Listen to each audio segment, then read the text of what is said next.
24টা ঘন্টার মধ্যে মোট 8টি প্রহর হয়। আস্তে মা, সামনে বা পাটা গুটিয়ে বসো। জয় নিতাই। হরিবোল হরিবোল হরিবোল। তাহলে 8টি প্রহর, এক একটি প্রহর 3 ঘন্টা করে। এইবার আমার দিকে তাকাবেন, কথাগুলো মন দিয়ে শুনবেন। আমার আগে কীর্তন শুনলেন, আনন্দ করলেন। এইবার আমি কীর্তন গাইব, সেইখানেও শুনবেন। তারপরে রাস হবে, সেটাও দর্শন করবেন। কিন্তু কীর্তন কেন মানুষ শোনে, এই মূল জায়গাটা যদি উপলব্ধি না করা যায়, তাতে সারা জীবন কেন, জন্ম জন্মও যদি আমি ধর্মের পথে ছুটে বেড়াই, আমি কিন্তু ধার্মিক হতে পারবো না। আমি যদি মন্দিরে গিয়ে সারা জীবন ডালা নিয়ে ঠাকুরকে সেবা দিই, তার মানে আমি একজন ধার্মিক।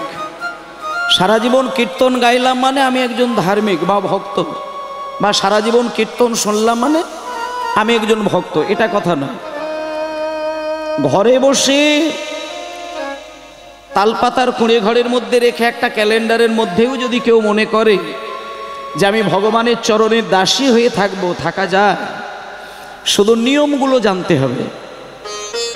যেটি মূল কথা বলি মায়েরা, একেতে জনা কয়েক আছে, একটু মন দিয়ে শুনবেন কীর্তনটা, মন দিয়ে শুনবেন। সংসারী মানুষ আর সন্ন্যাসী মানুষ, এই সংসারী আর সন্ন্যাসী দুই ধরনের মানুষের জন্য ভগবানের উপাসনা দু ধরনের হয়ে যায়। আস্তে, এই দিক মায়েরা, এই দিকে, এই দিকটা। ওইটা যেহেতু রাস্তা, ওটা দিয়ে লোকজন যাতায়াত করবে, কিন্তু ওই দিকটা চোখ ঠেকতে গেলে হবে না, এই দিকটা তাকাবে। হরিবোল, নিতাই গৌর প্রেমানন্দে হরিবোল হরিবোল হরিবোল। বেশ, হরিবোল। এইবার যেটি বলা যে কীর্তন গান এমন একটি প্রাণ, এমন একটি শক্তি, এমন একটি ভক্তি এবং এমন একটি তত্ত্ব দিয়ে গড়া, যে কীর্তন গান, একটু আস্তে বাজাবে বদ্যি বাবা, আস্তে বাজাবে।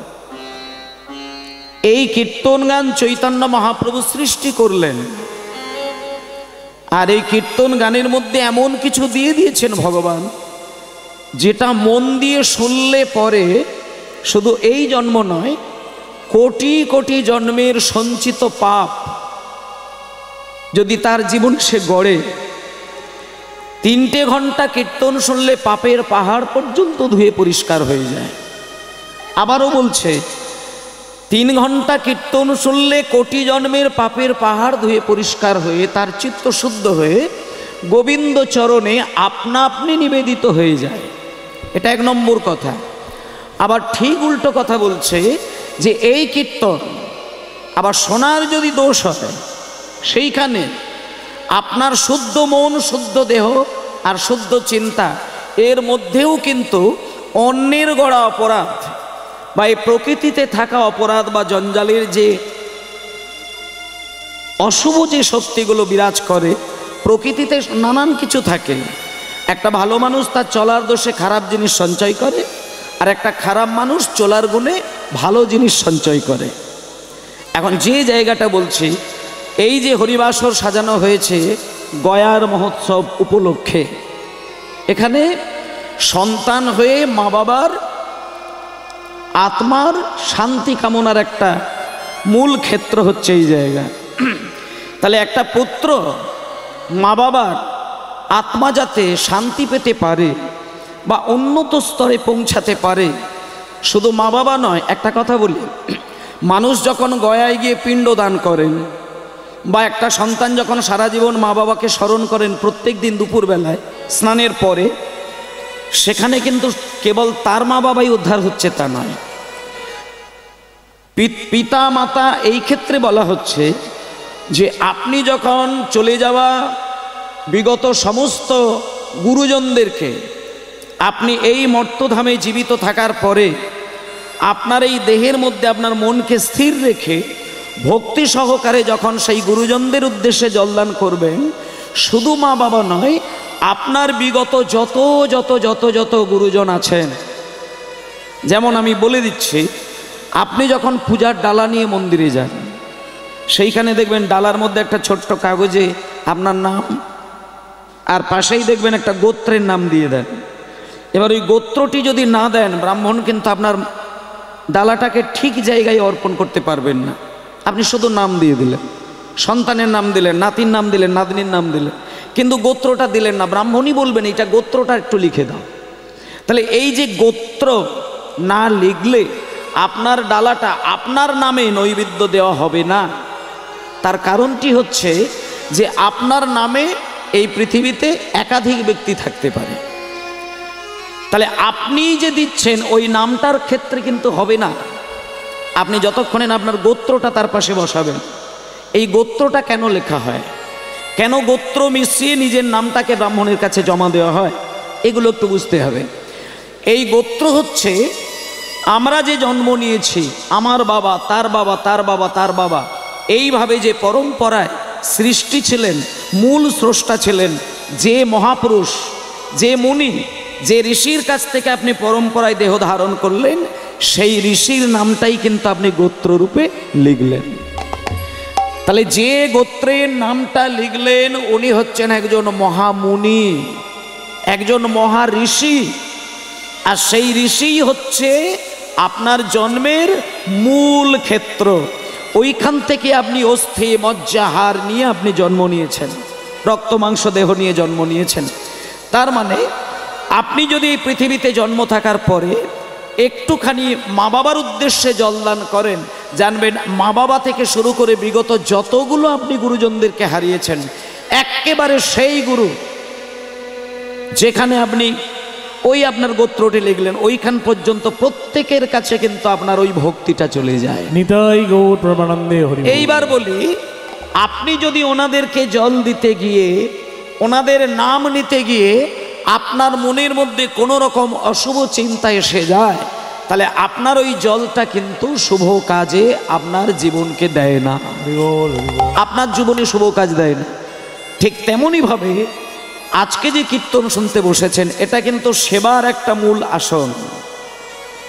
কীর্তন শোনা মানে এটা আনন্দ করার জায়গা না, কীর্তন শোনা মানে হই হই করার জায়গা না। মানুষ বোঝে না, তাই হরিবাসরে দাঁড়িয়ে হই হই করে, হরিবাসর সাজায়, সেখানে হই হই নাচ গান অমুক তমুক নানান কিছু হয়ে যায়। কিন্তু চৈতন্য মহাপ্রভু এটা নিজে সৃষ্টি করেছেন এই গান বাজনা। এই গান নিছক গান বাজনা নয়, কীর্তন গান নিছক একটা তালের গান নয়, এটা হচ্ছে ভগবানের প্রতি পরিপূর্ণ শ্রদ্ধা ভক্তি ভালোবাসা দিয়ে আত্মনিবেদন করার একটা পথ। হরি বল, হরি বল। মানে আরো পরিষ্কার করে বলে দিই, সংসারী মানুষের ক্ষেত্রে কীর্তনের থেকে ওপরে আর কোনো সেবা হতে পারে না। যেমন মায়েরা বললেন আস্তে, মনে করুন কোনো মা হয়তো সন্তানকে মানুষ করতে গিয়ে বা স্বামীকে দেখাশোনা করতে গিয়ে, স্বামীর সেবা দিতে গিয়ে, ব্যবসা বজায় রাখতে গিয়ে, আত্মীয় স্বজনের কর্তব্য পালন করতে গিয়ে আপনি মন্দিরে ঠিক ঠিক মতো সেবা দিতে পারেন নাই, কিংবা দীক্ষা গ্রহণ করেছেন গুরুদেবের কাছ থেকে, কিন্তু সংসারের চাপে পড়ে আপনি দীক্ষা মন্ত্র নিয়ম করে জপ করতে পারেন না। এই ক্ষেত্রে মহাপ্রভু কিন্তু সুন্দর সংবিধান দিয়েছেন যে যারা ধর্মের পিছনে কোনো পথ অবলম্বন করতে পারেন না, তারা শুধু যদি বছরে একবার হরিবাসরে 3টে ঘন্টা নীরবে বসে মন দিয়ে কীর্তন শোনে, আর কীর্তন শুনতে শুনতে কোনো একটা মুহূর্তে, একটা সেকেন্ডের জন্য যদি তার চোখ দিয়ে 2 বিন্দু অশ্রু বিগলিত করে, তার সারা বছরে না ধর্ম পালন করার কোনো অশুভ ফল হবে না। তার সম্পূর্ণ ফল ওই একটা দিনের চোখের জলে ভগবানের কাছে চলে যায়। নিতাই গৌর প্রমানন্দে। কিছু করার দরকার নেই, কারণ কীর্তন শ্রবণ করাটা হচ্ছে একটা পরিপূর্ণ আত্মনিবেদনের পথ, আর এটা হচ্ছে চরম সেবা। আপনাকে বলি, সেবা আপনি বিভিন্নভাবে করতে পারেন, কিন্তু কীর্তন শ্রবণের সেবার থেকে বড় সেবা কিন্তু কিচ্ছু হয় না। ভক্তি জগতে 9টা জিনিস আছে, 9টা জিনিসের মধ্যে সব থেকে প্রথম এবং প্রধান যে সেবার ভক্তির পথ, সেটা হচ্ছে কীর্তন শোনা। যেমন শ্রবণং কীর্তনং বিষ্ণু শরণং পাদ সেবনং অর্চনং বন্দনং দাস্যং সখ্যং সর্বোপরি আত্মনিবেদনং। তাহলে এইবার আপনারা যে কীর্তনটা শুনতে বসেছেন, এটা কিন্তু ভক্তি জগতের সবার প্রথম স্টেপ। এখানে যদি কারোর ভুল হয়ে যায়, মাঝখানে আপনি যতই হাই হাই করেন না কেন, আপনি জীবনে শান্তি খুঁজে পাবেন না। শ্রবণ যার ঠিক থাকে, বাকি সমস্ত জায়গা তার ঠিক থাকে। আর কীর্তন গানে বসা মানে শ্রবণটাকে পরিষ্কার রাখার দরকার। সেজন্য আমি অনুরোধ করছি সবাইকে, প্রথমে চৈতালিদি গান বাজনা করলেন, আপনারা মন দিয়ে শ্রবণ করলেন, তারপরে আমি একটা যে কোনো বিষয়ের ওপরে গান বাজনা করব, আপনারা শুনবেন, তারপরে রাস হবে। রাসে আপনারা শুনবেন না নাচবেন, কোনটা করবেন? রাস শোনে না নাচে বেশি? সাধারণতভাবে মানুষ চিন্তা করে যে রাস গান শুনতে যাব মানে একটু নাচবো বেশি, রাসে নাচের প্রধানটা বেশি হয়। কিন্তু একটা কথা বলিস, এটা সম্পূর্ণ মানুষের ভুল চিন্তা। রাস গান মানে কোমর দুলিয়ে, ঠ্যাং দুলিয়ে, ঘাড় দুলিয়ে, মাথা দুলিয়ে একবারে মারাত্মকভাবে নাচ করার জন্য কিন্তু রাসের ক্ষেত্র নয়। ভগবান শ্রীকৃষ্ণের তৈরি যে রাস, এগুলো একটুখানি তত্ত্বগুলো বুঝবেন, তাহলে অন্য কিছু নয়। মানে আমরা তো মানুষ, আমাদের একমাত্র মূল লক্ষ্য হচ্ছে ভক্তিটাকে সঞ্চয় করা। বলে ভক্তি সঞ্চয় করব কেন? না, ভক্তি সঞ্চয় করা মানে ভগবানের লাভের জন্য নয়। একটা কথা বলি, আপনি ভক্তি দিয়ে ভগবানকে ডাকবেন সেটা পরের কথা, কিন্তু ভক্তিটা ভগবানের জন্য নয়, ভক্তি আপনার জন্য প্রয়োজন। কারণ ভক্তি যার হৃদয়ে থাকে, সে অফুরন্ত একটা মধুর স্বাদ নিজেকে সারাটা জীবন উপলব্ধি করে যেতে পারে। যার হৃদয়ে ভক্তি আছে, সে অফুরন্ত মিষ্ট মধুর স্বাদ কিন্তু সে হৃদয়ে পায়। আর যে ভক্ত হতে পারে, সে অফুরন্ত আবেগ কিন্তু তার শরীরে মাধুর্য পুণ্যে ভরিয়ে রাখতে পারে। আর যে ভক্তিতে চলতে পারে, সমাজের প্রত্যেকটা মানুষের প্রতি তার মধুর আচরণ দিয়ে সে সবাইকে আপন করে নিতে পারে। আপনি যতই মানুষের কাছে আপন হতে যান, আপনার ভেতরে ভক্তি যদি মিষ্টি না হয়, আপনি যতই ভালো ভালো ভাষা দিয়ে তার সঙ্গে দেখান, আচরণ কিন্তু আপনার দোষ হবেই। তাহলে ভক্তি হচ্ছে আপনার নিজস্ব সম্পদ, এটা ভগবানের কাছে দেওয়াটা বড় জিনিস নয়। তাহলে সেই ভক্তি আমি পাবো, আমি মধুর হয়ে জীবন কাটাবো, আমি নিজের ভক্তিতে নিজে ডুব দেব, সেই ভক্তিতে ডুব দিয়ে পরমানন্দকে হৃদয়ে রাখবো, আর সেই পরমানন্দকে রেখে সারা জীবন শান্তিতে বিরাজ করব। তাহলে সেই ভক্তিটা আপনি পাবেন কোথায়? এইটা আগে জানবেন। আজকে সারা রাত্রির ধরে কীর্তন হচ্ছে, আমি অনুরোধ করব, যতই কষ্ট হোক হরিবাসর ছেড়ে আপনারা উঠে যাবেন না। তার কারণটা বলে দিই, এই বাসর থেকে উঠতে গেলে মানুষকে মূলত দুটি কারণে উঠে যেতে হয়। দুটো কারণে মানুষ কীর্তন শুনতে শুনতে দম করে উঠে যায়। কেন? দুটো কারণ, মূলত দুটি কারণ। এক হচ্ছে হয় তার ঘুম জড়িয়ে আসে, আর নচেত তার খিদে এসে যায়, এটা মূল কথা। তারপরে এসে যায় শারীরিক নানান রকম সমস্যা। এবার আপনাদের বলি, শরীরের সমস্যাটা একমাত্র তৈরি হয় আপনার নিজস্ব চিন্তাধারার ওপরে। হয় আপনি চিন্তাটাকে পরিশুদ্ধ রাখতে পারেননি, আর নচেত আপনার খাবারকে আপনি পরিশুদ্ধ রাখতে পারেননি।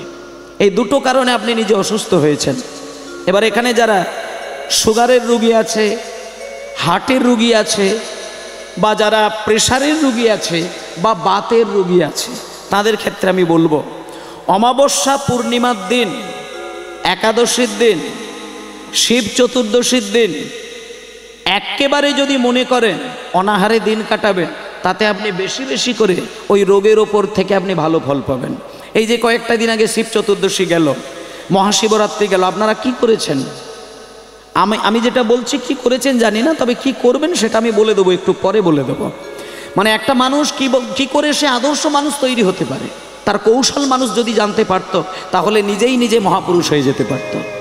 চৈতন্যদেব তিনি অবতার শ্রেষ্ঠ, রামকৃষ্ণদেব তিনি মহাপুরুষ, স্বামী বিবেকানন্দ তিনি একজন শ্রেষ্ঠ মহাপুরুষ, নেতাজি সুভাষচন্দ্র বসু, রামকৃষ্ণদেব, যারই কথা বলবেন, তারা কেন এত মহান হয়েছেন?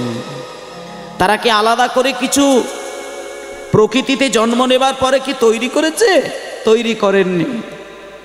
এক হচ্ছে জন্ম জন্ম ধরে বিগত জন্ম থেকে তারা সুফল আদায় করে নিয়ে মানব কুলে জন্ম নিয়েছেন, আর এই প্রকৃতিতে জন্ম নিয়ে তাদের পথ চলা, পরিশুদ্ধ চলার পথ থেকে তারা এই জায়গাগুলো তৈরি করেছেন। তাহলে আমি আপনাদের বলবো, কেমন করে কি করে জীবন ধারণ করলে আপনার সংসারে আপনি স্বর্গ নামাতে পারবেন, আর কেমন পথে ভুল হলে আপনি আপনার স্বর্গের মধ্যে নরক সৃষ্টি করবেন, সেই বিষয়গুলো জানিয়ে দেব। তার আগে একটা কথা বলবো, সবাই মিলে হাত জোড় করে একটা গান গাইব। এবং সেই গানটা আমিও গাইবো, আপনারাও গাইবেন, আমার স্টাফেরাও গাইবে। এই গানটা আজকের ক্ষেত্রে শুধু নয়, আমি আপনাদের বলে দেব ঠিক ব্রাহ্ম মুহূর্ত যখন হবে, আস্তে দাঁড়াও, ব্রহ্ম মুহূর্ত আস্তে বাজাবে।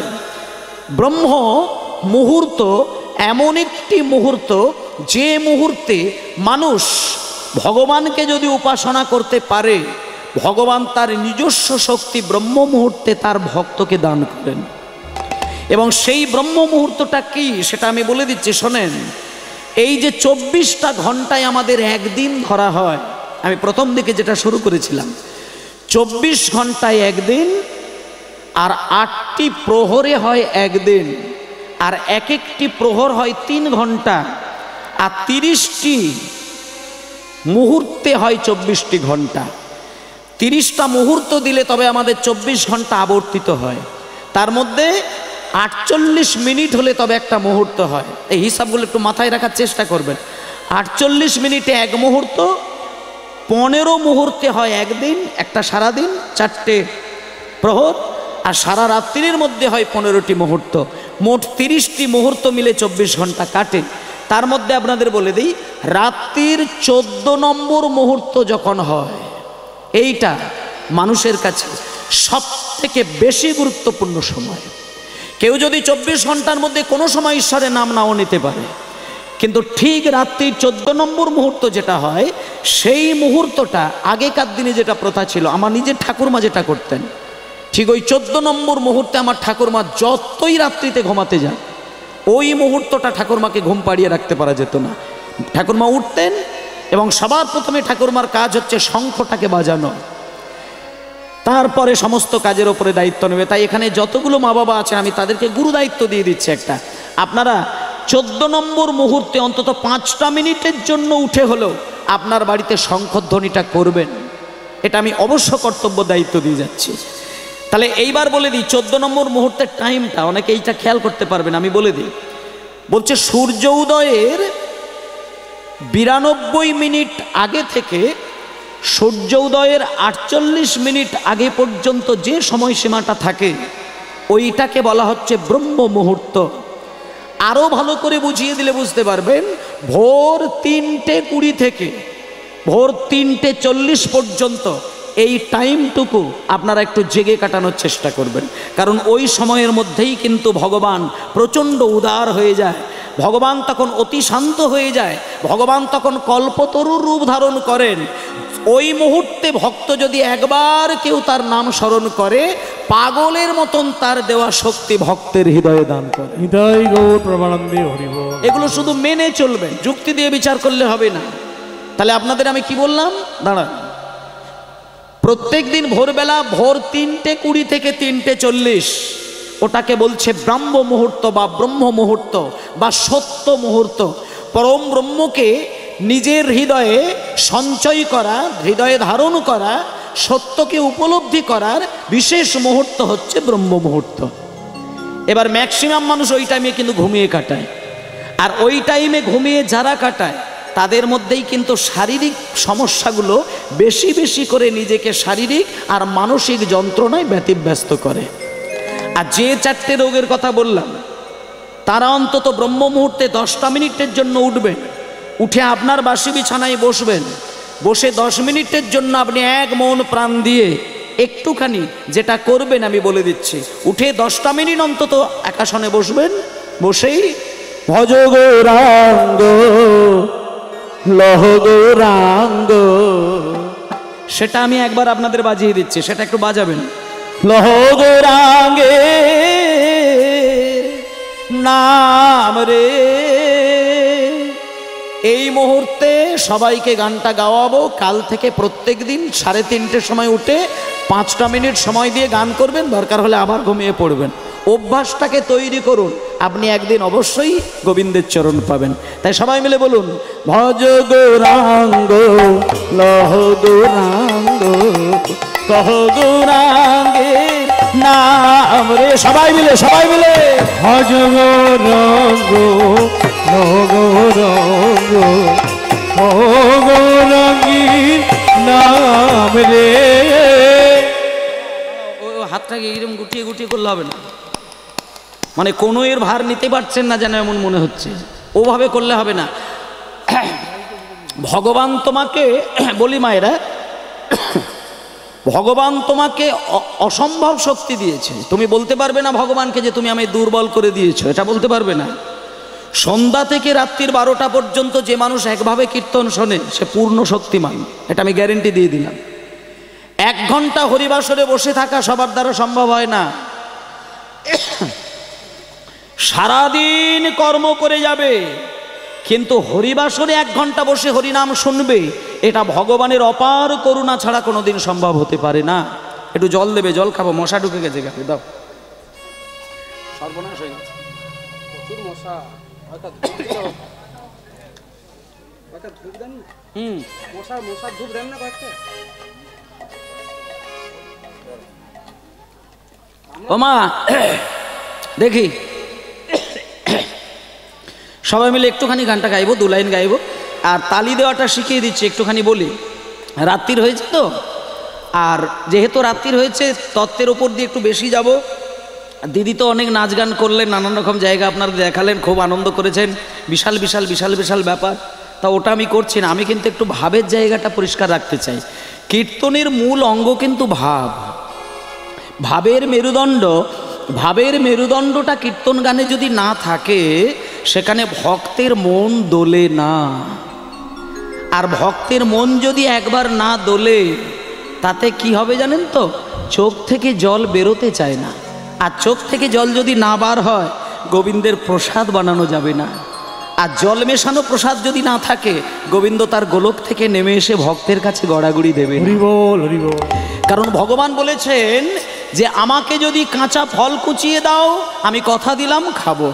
কিন্তু তোমরা তো সংসারী মানুষ, ছেলেকে, পুত্রকে, নাতিকে, নাতনিকে, স্বামীকে খাওয়াতে গেলে অনেক সময় পয়সা তোমাদের কুলায় না। তাতে ভগবান নিজে থেকে মুখ বাড়িয়ে বলেছেন যে ফল যদি মনে হয় মাঝে মধ্যে দিতে পারবে না, আমাকে নিয়ে টেনশন করো না। তোমরা গাছে, ফুলের বাগানে যাবে, একটা ফুলকে খসিয়ে নিয়ে প্লেটে দেবে, শুধু একবারটি বলবে হে গোবিন্দ আজকে আমি কিচ্ছু দিতে পারি না, শুধু একটা ফুল তোমার চরণে দিলাম। যন্ত্রণাদায়ক, জল দাও, জল দাও। মশাটা না যাচ্ছে বাইরে, না যাচ্ছে ভেতরে, সমস্যা না।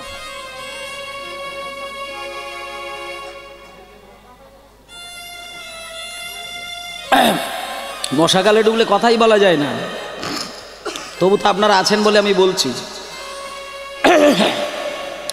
এ বাবা,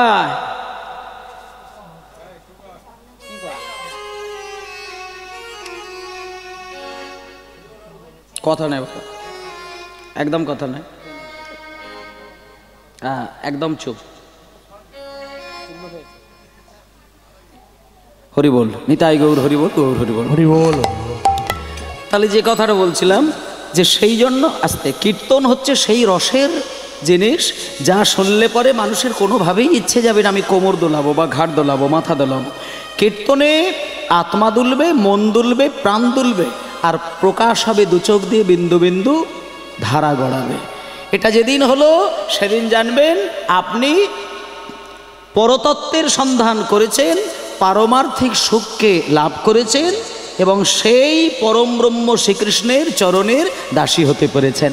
মায়েরা, কতকগুলো আপনার সংসার জীবনে চলার কৌশল আমি দেখিয়ে দেবো। তাহলে ব্রাহ্ম মুহূর্তে উঠে যেটা করবেন, একটু এইবার ভালো করে হাতটাকে চাকিয়ে এইভাবে বাহুটাকে কোণ করে নয়, বাহুটাকে সোজা করে আর আঙুলগুলোকে স্পর্শ করে। সব জিনিসেরই একটা নিয়ম আছে।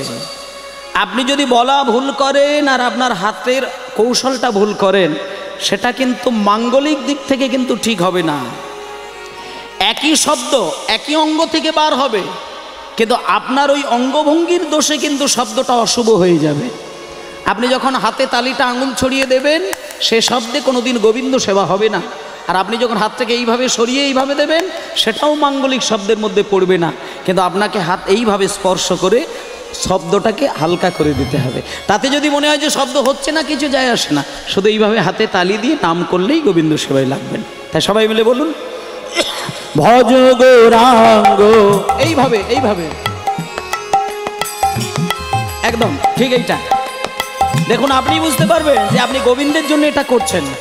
বাবা ভজ গৌরাঙ্গ লহ গৌরাঙ্গ কহ গৌরাঙ্গের নাম রে।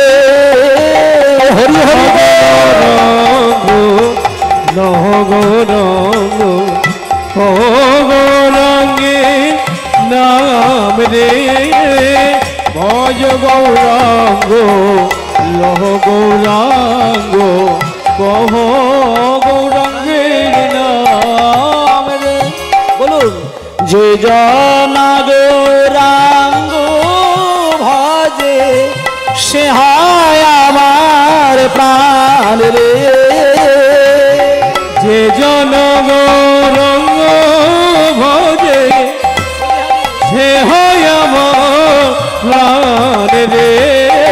আর যে জনা গৌরাঙ্গ ভজে সে হয় আমার প্রাণ রে। জনা গৌরাঙ্গ ভজে সে হয় আমার প্রাণ। সবাই বলুন ভজ গৌরাঙ্গ লহ গৌরাঙ্গ কহ গৌরাঙ্গের নাম রে। ভজ গৌরাঙ্গ লহ গৌরাঙ্গ কহ গৌরাঙ্গের নাম রে। জয় নিতাই। তাহলে মায়েরা এই যে ভজ গৌরাঙ্গ লহ গৌরাঙ্গ কহ গৌরাঙ্গের নাম রে, এটা গৌরাঙ্গকে খুশি করার জন্য ব্রহ্ম মুহূর্তে উঠে আমার প্রথম কাজ হচ্ছে আমি গৌরকে স্মরণ নিলাম। আর গৌরকে যে পোছে না, গৌরকে যে মানেন না, আমি বলে দিচ্ছি সে যতই দামি দামি মন্দির তৈরি করে, সেইখানে যতই রাধা মাধবের বিগ্রহ তৈরি করুক বা মা কালীর চরণে আছাড় খেয়ে পড়ুক, নিতাই গৌরের বিগ্রহে যদি কেউ জল না দেয়, নিতাই গৌরের চরণে যদি কেউ আত্মনিবেদন না করে, রাধাকৃষ্ণ বলে যতই কাঁদুক কৃপালাভ হবে না। কারণ নিতাই গৌর হচ্ছে আমাদের কলিযুগের ভগবান, বাঙালিদের জন্য শ্রেষ্ঠ ভগবান।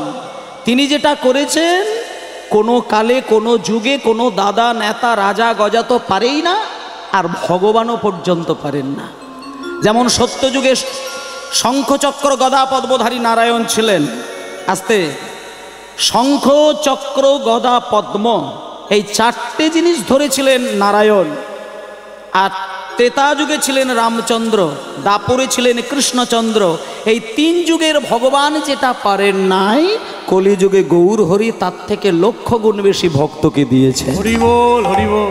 তাই জন্য মায়েরা খুব সহজে যদি মনে হয় যে আপনি আপনার একটা পরিপূর্ণ মানুষ হয়ে দাঁড়াবেন, তাহলে কাউকে ডাকতে হবে না, আপনি শুধু নিতাই আর গৌরের চরণে জল ঢালবেন। এখন সবাই কি বাড়িতে 10 লাখ টাকা 20 লাখ টাকা দিয়ে মন্দির গড়তে পারে? সবাই পারে না। আর আপনার বাড়িতে একটা মন্দির হলো না বলে আপনি আপনার স্বামীকে বলবেন যে একটা মন্দির বানাও, মন্দির বানাও, মন্দির বানাও, আমার বহুদিনের শখ, আমি মন্দিরে গিয়ে সেবা দেব, ডালা দেব, এসবগুলো কথা নয়।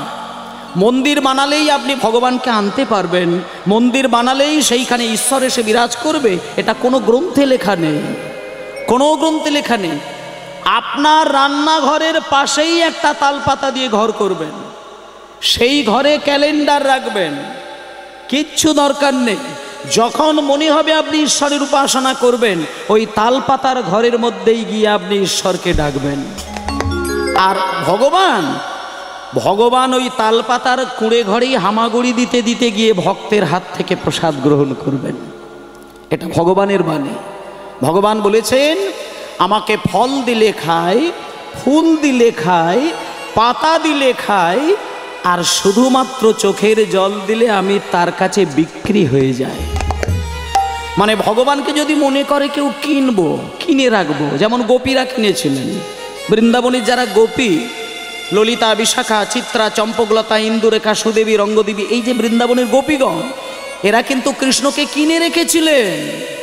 গোপীরা যদি মনে করতেন যে আমি কৃষ্ণকে আমার গলার একটা চেনের মধ্যে লকেট করে ঝুলিয়ে রাখবো, তারা পারতেন। গোপীরা যদি মনে করতেন যে কৃষ্ণকে কোথাও ছাড়বো না, আমি সারাটা জীবন ধরে আমার চুলের খোঁপার বিনুনির মধ্যে রেখে দেব, তাও পারতেন। এত তাদের ক্ষমতা ছিল, কিন্তু করেননি। কেন না, কৃষ্ণ হচ্ছে পরম পুরুষ, আর ললিতা, বিশাখা, চিত্রা, চম্পকলতা এরা হচ্ছে নারী।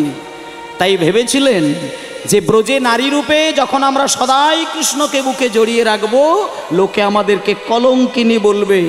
আর কোনো রকম কোনো নেগেটিভ কথা, উল্টো কথা, অশুভ কথা যখন ভক্তির মনে ব্যথা দেবে, তখন ভক্তিতে আঘাত আসলে তাতে প্রাণ কৃষ্ণ কষ্ট পাবে। তাই আমরা এ জন্মে মাকে কথা দিয়ে গেলাম, মায়ের কাছে হাত পেতে একটা জিনিস চেয়ে গেলাম, মা তুমি আগামী জন্মে আমাদেরকে আর নারী করে পাঠিও না, পুরুষ করে পাঠাবে। সারাটা জীবন আমরা ভগবানকে হৃদয় মাঝে জড়িয়ে ধরে রাখব। হরি বল, হরি বল। তাই সেই গত জন্মে যারা ছিলেন গোপীগণ, তারা এই কলিযুগে জন্ম নিলেন গৌর ভক্ত হয়ে। তারা সবাই পুরুষ, আর সেই পুরুষ হয়ে যদি মনে করলেই গৌর হরিকে বুকে জড়িয়ে ধরে, তাতে ভক্ত কোনো দোষ দিতে পারে না। তাই সেইখানে ললিতা সখী এইখানে হয়েছে রামানন্দ রায়, আর বৃন্দাবনের বিশাখা সখী, ললিতা সখী হচ্ছে স্বরূপ দামোদর, আর বিশাখা সখী হচ্ছে রামানন্দ রায়। প্রধান ভক্ত দুইজন, আর মাঝখানে গৌর হরি আমার। এইভাবে ক্রন্দন করছেন। কেমন ভাবে? স্বরূপের গলায় ধরি